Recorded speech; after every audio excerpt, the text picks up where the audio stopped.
नमस्कार, आप देख रहे हैं शिक्षा बाई आकांक्षा।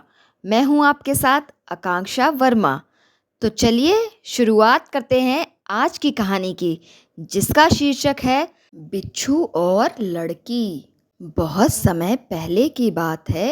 एक छोटे से गांव में मीरा नाम की एक छोटी, होशियार और दयालु लड़की रहती थी। मीरा को जानवरों और पक्षियों से बहुत प्यार था। वह रोज पेड़ पौधों को पानी देती, घायल पक्षियों की देखभाल करती और छोटे छोटे कीड़ों को बचाती। मीरा के गांव के पास एक छोटा सा तालाब था।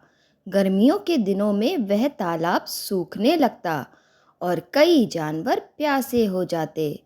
मीरा रोज अपने छोटे घड़े में पानी भरकर तालाब के किनारे रख आती, ताकि प्यासे जानवर पानी पी सकें।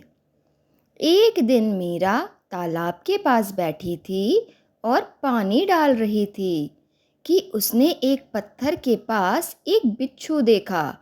वह पानी में गिरा हुआ था और डूबने वाला था। बिच्छू हाथ पैर मार रहा था, लेकिन किनारे नहीं पहुंच पा रहा था। मीरा को उस पर दया आ गई। उसने एक सूखी लकड़ी उठाई और बिच्छू को बचाने की कोशिश की। लेकिन जैसे ही वह लकड़ी उसके पास लाई, बिच्छू ने डंक मारने की कोशिश की। मीरा पीछे हट गई, लेकिन हार नहीं मानी। उसने फिर से कोशिश की। दूसरी बार भी बिच्छू ने डंक मारने की कोशिश की। पास ही खड़े गांव के एक बूढ़े व्यक्ति ने देखा और कहा, बेटी, ये बिच्छू है, ये तो काटेगा ही, क्यों बार बार इसे बचा रही हो? मीरा ने मुस्कुराते हुए जवाब दिया, डंक मारना इसकी आदत है, लेकिन दया करना मेरी। अगर मैं इसकी जान बचा सकती हूँ तो मुझे कोशिश जरूर करनी चाहिए।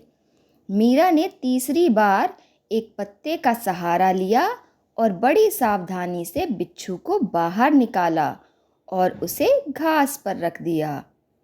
बिच्छू धीरे धीरे सरकता हुआ झाड़ियों में चला गया।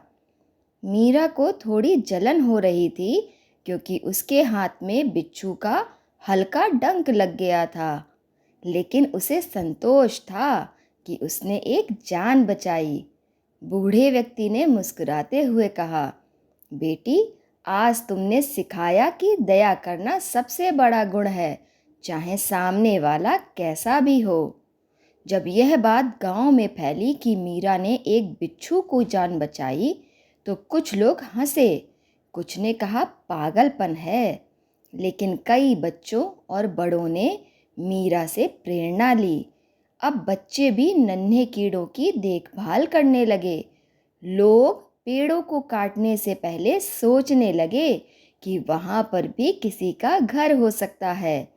मीरा ने एक छोटी सी प्रकृति रक्षा टोली बना ली, जिसमें वह बच्चों को सिखाती कि कैसे जानवरों, पेड़ों और कीटों का ध्यान रखें।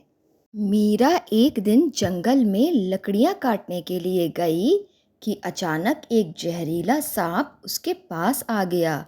वह डर के मारे चुप हो गई। तभी झाड़ियों में से एक बिच्छू निकला और सांप की तरफ दौड़ा।